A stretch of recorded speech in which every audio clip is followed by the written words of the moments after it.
ओम शांति। 16 नवंबर 2024 की मुरली से विशेष पॉइंट। तो आइए जानते हैं आज पापा ने हमारे लिए क्या कहा है। तो पहला पॉइंट है, मीठे बच्चे बाप आए हैं तुम्हें रूहानी हुनर सिखलाने, जिस हुनर से तुम सूर्य चांद से भी पार शांति धाम में जाते हो। अर्थात बाबा हमें ये ज्ञान देने आए हैं कि इस संसार में जितने भी मनुष्य हैं वो सब शरीर ना होकर के आत्मा हैं, और जब हम अपने आप को आत्मिक स्थिति में रखते हैं, स्वयं को भी देखते हैं और बाकी आत्माओं को भी आत्मा समझते हैं, तो इस संसार के बंधन से हम उस क्षण ही दूर हो जाते हैं और इस संसार की सभी आत्माओं को भाई बहन समझते हैं। किसी भी आत्मा से हमें ईर्ष्या द्वेष नहीं रह जाता है। इस बंधन को हम जितना काटते हैं कि हमें सबसे प्रेम व्यवहार से रहना है, उतना हमारे साथ क्या होता है कि हम कहीं ना कहीं इन सब के चक्कर में फंस जाते हैं। ईर्ष्या द्वेष की भावना हमारे अंदर आ ही जाती है, लेकिन जब हम स्वयं को और दूसरों को आत्मा समझते हैं तो हमें अपने ऊपर बहुत अधिक मेहनत भी नहीं करनी पड़ती है। अपने आप को और दूसरों को आत्मा समझने में और किसी से भी हीन भावना नहीं आती है। और जब हम अपने आप को आत्मा समझते हैं तो बहुत हल्का देखते हैं स्वयं को। इस संसार के जो भी बंधन है, मोह माया है, उन सब से पार, चांद तारों की दुनिया से भी पार हम परम धाम में जाने की योग्य अपने आप को बनाते हैं। क्योंकि अगर हमारे अंदर कोई भी विकार है, कोई भी मोह माया की बात है, या किसी से भी हम लेश मात्र भी ईर्ष्या द्वेष रखते हैं, तो हम कहीं ना कहीं परम धाम में जाने के लायक नहीं रहते हैं। इसीलिए बाबा हमें आए हैं सभी विकारों से दूर करके एक पवित्र आत्मा बनाने के लिए, ताकि हम परम धाम में जाएं और वहां से सतयुग में आए। इस संसार में बाबा हमें आए हुए हैं सतयुग की राजाई देने के लिए, और वो राजाई तभी बनेगी हमारी जब हम स्वयं को आत्मा समझेंगे। अगला पॉइंट है, बाप से साइलेंस का हुनर सीखकर इस हद की दुनिया से पार बेहद में जाना है। फकुर रहे हम, बाप हमें कितना वंडरफुल ज्ञान देकर कितनी बड़ी प्राइज देते हैं। अर्थात हम जितना अधिक बोलते हैं, बाबा हमें बार बार बोलते हैं कि बच्चे अपनी आप साइलेंस की स्टेज पे रहो।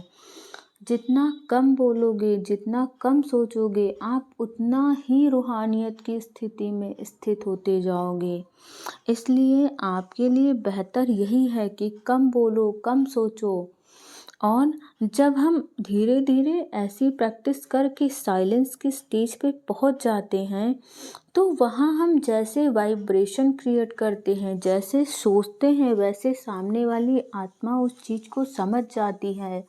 हम उस तरह का वायुमंडल बना लेते हैं, और हम जब साइलेंस की स्थिति में आ जाते हैं तो हम इस संसार में जैसा भी चाहे वैसा भी दूसरे आत्माओं को परिवर्तित कर लेते हैं।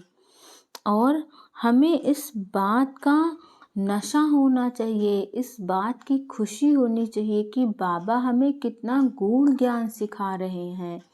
असल में ये ज्ञान तो हमारे पूर्वज बाबा से ले चुके हैं और हम ही वो पूर्वज आत्माएं हैं, लेकिन हमने उन सारे ज्ञान को कहीं ना कहीं भुला दिया है कि बाबा जो हमें ज्ञान दे रहे हैं उसका कितना महत्व है, वो हमारे जीवन में कितना परिवर्तन करती है, हमारे जीवन को कितनी सफलता दिलाती है।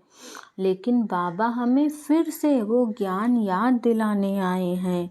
इसलिए हमें खुश ही रहनी चाहिए कि बाबा हमें कितना अच्छा ज्ञान दे रहे हैं, और बाबा का जब हम ज्ञान अपने जीवन में धारण करते हैं तो हम सफलता मूर्त आत्मा बनते हैं, और यही हमारी प्राइज़ होती है बाबा की तरफ से। क्योंकि कुछ लोग जो है वो सोचते हैं कि क्या पता हम सतयुग में जाएं कि ना जाएं, तो उनके लिए बाबा एग्जाम्पल कलयुग में ही देते हैं कि आप जब ज्ञान को फॉलो करते हो तो इस कलयुग में आपका यही जीवन बहुत सुंदर बन जाता है, सभी सफलताओं से, सभी खुशियों से भर जाता है। किसी क्षेत्र में आपको असफलता का सामना नहीं करना पड़ता है। इसलिए हमें खुश रहना चाहिए कि बाबा हमें कितने सुंदर ज्ञान की प्राइज़ दे रहे हैं। अगला पॉइंट है, बेधड़क होकर बहुत रसीले ढंग से सेवा करनी है। माया की लड़ाई में बलवान बन जीत पानी है। मुरली सुनकर सुजाग रहना है, सबको सुजाग करना है। अर्थात जो हम सेवा करते हैं बाबा की, पूरे मन से करनी चाहिए। किसी प्रकार की संशय मात्र भी हमारे अंदर संदेह ना रहे कि हम अपना समय सही जगह लगा रहे हैं या नहीं लगा रहे हैं। हमें परमात्मा पे दृढ़ निश्चय रखना है। और हम जो बाबा की सेवा में लगे रहते हैं वहाँ से हमें हटा देती है। हम इस संसार की मोह माया में जाने लगते हैं। इसलिए हमें बलवान बन के माया से जीत पानी है और अपने मन को स्थिर शांत चित करके बाबा की सेवा में लगाना है। प्रतिदिन हमें मुरली सुननी है ताकि बाबा जो हमें डेली ज्ञान देते हैं उस ज्ञान को हम धारण कर अपना जीवन सुंदर बनाएं और बाकी आत्माओं को भी बाबा का ज्ञान दें। अगला पॉइंट है, परम पूज्य बन परमात्म प्यार का अधिकार प्राप्त करने वाले संपूर्ण स्वच्छ आत्मा भव। जब हम बाबा का ज्ञान धारण करते हैं तो जो बाबा हमें पहले ही बताते हैं कि बच्चे तुम देवी देवता थे, तुम कोई साधारण आत्मा नहीं थे, तो हम बाबा का ज्ञान धारण करके वापस से देवी देवता बनते हैं। और जब हम बाबा का ज्ञान धारण करते हैं, जब हम बाबा का चिंतन करते हैं, तो हम स्वतः परमात्म प्यार के अधिकारी बन जाते हैं। हमें बाबा से अपना अधिकार मांगना नहीं पड़ता है, क्योंकि जो बाबा के चिंतन में अपना समय बिताता है उसका चिंतन स्वयं परमात्मा करते हैं, उसकी चिंता स्वयं परमात्मा करते हैं। तो परमात्मा को याद करके हमें संपूर्ण स्वच्छ आत्मा बनना है। अगला पॉइंट है, ज्ञान के खजाने को स्वयं में धारण कर हर समय हर कर्म समझ से करने वाले ही ज्ञानी तू आत्मा है। अर्थात बाबा जो हमें अपनी मुरलियों के माध्यम से ज्ञान देते हैं वो कोई साधारण ज्ञान नहीं है, वो हमें जीवन जीने की कला सिखाते हैं।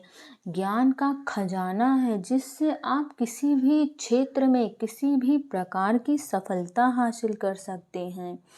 और आप यकीन मानिए ये कोई वाकई साधारण ज्ञान नहीं है, ये आपके जीवन को बहुत सुंदर बना देती है। तो हमें बाबा का ज्ञान धारण करके हर कार्य को बहुत सूझबूझ के साथ करना है, क्योंकि हम बाबा का ज्ञान धारण करने के बाद एक ज्ञानी आत्मा बन जाते हैं। और ज्ञानी आत्मा कोई भी अज्ञानता वाला कर्म नहीं करती है। इसलिए हमें ज्ञानी तो आत्मा बनना है। ओम शांति।